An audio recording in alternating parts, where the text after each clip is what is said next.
what impact could that have, if any, on their captain, Bruno Fernandes? Lots of talk surrounding his future, Carve. Is there a chance we could see Bruno Fernandes leaving Old Trafford? I think if it happens, it'll happen this week because Al Hilal are very keen to sign him. They're willing to pay up to £100 million.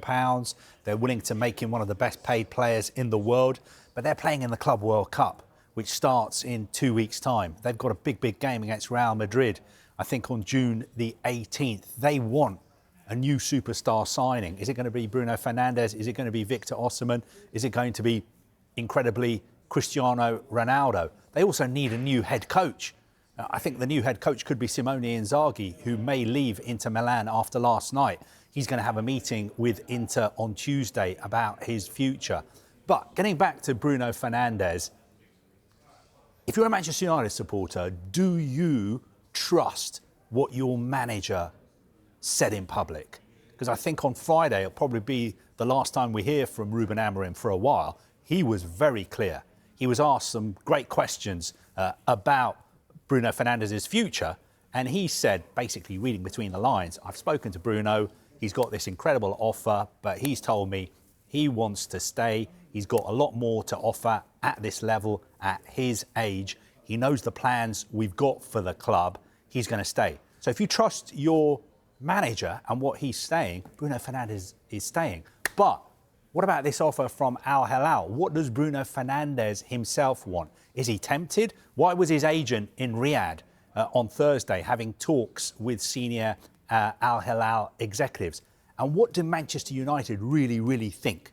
We know their position is the player is not for sale. He's extended his contract. He's the captain. He's four-time player of the year at Manchester United. He's not going anywhere.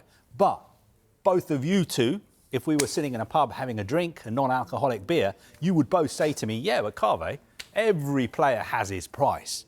Every player has his price. The club can say, oh, he's not for sale, he's not for sale. But they can look at it and say, this guy's going to be 31. Are we ever going to get £100 million for him ever again? I don't know. All I know is that United's position is he's not for sale. Ruben Amorim is saying he's not going anywhere. And I think the player loves United and he's not motivated by money. Mark, before you come in there, Carve alluded to Ruben Amorim talking about Bruno Fernandes in that post-season tour of Asia, where Carve broke it down there. We can actually hear exactly what Ruben Amorim said about Bruno Fernandes. I think he wants to stay.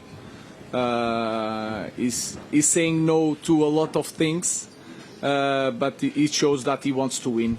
And I think he's really young, he's really good. He needs to be on the best league in the world. Of course, I'm the manager, I'm the coach, but sometimes he's a decision manager. I'm the coach of the player. Of course, I talk with him, I explain things, and I just have that explain things, feelings. You have the feeling if he wants to stay. Of course, sometimes in a lot of games this season he was so frustrated, but he knows what we are doing. So the thing that I have every time I speak with him is that he wants to continue, for sure, in Manchester United, but you never know. For sure in Manchester United. Out of money that Al Hilal are offering, supposedly, the club can turn that down, given the financial picture. Yes, we can find another way to win money.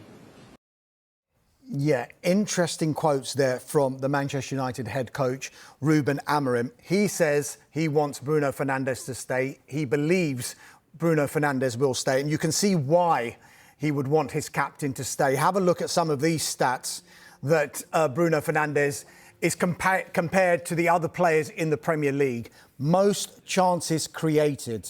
In 57 games, he's created 158 chances for Manchester United in the Premier League. Yes, he has played more games than the others, but he is by far and away clear of the next man in line there, Mohamed Salah, who's got 107 from just 5 games fewer. But 158 chances created in 57 games. You can see why on the pitch, perhaps they can't afford to do without Bruno Fernandes, Mark. But could you argue off the pitch, they can't actually afford not to accept this bid if it was to come in? Well, I think this is the problem that Manchester United have, and we've heard Sir Jim Ratcliffe talk so openly and publicly over the course of the last few weeks, months, year or so about how desperately bad the finances are for Manchester United, hence why we've seen huge redundancies, hence why we've seen club legends lose their position at the club. They have been going through the organisation, the business, with a fine-tooth comb to go, right, we need to save as much money as possible and we need to turn this from a loss-making football club into a profitable one. So therefore, all of those noises would lead you to think, well, actually, they're actually looking at things off the pitch at the moment. They need to get financially their house in order before they start to invest in the team. And therefore, when you get this kind of money potentially on the table, should Al Hilal move to get Bruno Fernandes, it might be hard for Manchester United to say, actually, no, we're going to stick with Bruno. He's a part of our footballing philosophy. On the pitch, we need him. That goes against the noises that have come out. I think the way that Manchester United play this with regards to a PR perspective is going to be key, because ultimately every player has his price, as Carve said. They'll want to be seen publicly. We don't want to sell any of our best players, particularly our captain. But actually, they might say, well, this is really good money. Only once in footballing history has a player over the age of 30 moved for more than £100 million. That was Cristiano Ronaldo from Real Madrid to Juventus. So this would be unprecedented money for someone of his age. And I think this potential sale would split the fan base. I think there'd be 50% of United fans that would say, no, that age, good money, time to see him go. And then the other 50% will say, this is a disaster. This is not what this club's about. He, based on those figures, is someone that we need to keep at this football club in the most difficult of times.